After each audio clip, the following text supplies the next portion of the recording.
My name is Doug Holman. I'm Vice President of Membership for the San Diego Regional Chamber of Commerce. I want to congratulate Sizzler first and foremost on their new concept. I will honestly tell you it has been an awful long time since I've been into a Sizzler, and the differences are absolutely notable. I expect a lot of success. 90 folks went back to work. So when the Chamber of Commerce comes to something like this, that's the very first question that we ask is, how many people are back to work now? How many people have jobs? And our hope, our sincere hope, is that this store does extremely well, that folks really embrace the concept, and that each one of your shops starts to be able to make that transition, and we look at 90 more people, and 90 more people, and 90 more people.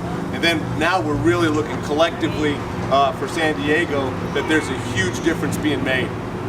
When we talk about huge differences, it's also super important to note that Sizzler has gotten behind a tremendously important cause, not just for San Diego, but for our country, but especially in San Diego.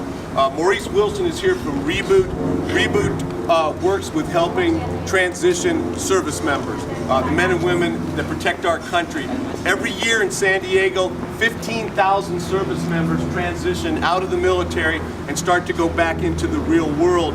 What they do, which is super impressive, is they start working with those folks before they get out of the service. They've got a 3-week training course that they help those folks to be able to get themselves acclimated and prepared, kind of deprogramming them. Reboot is what they call it, but getting them to understand that the military has them do things one way, and when you get back into the real world, it's not always the same. And we want to make sure that those folks are as successful as possible.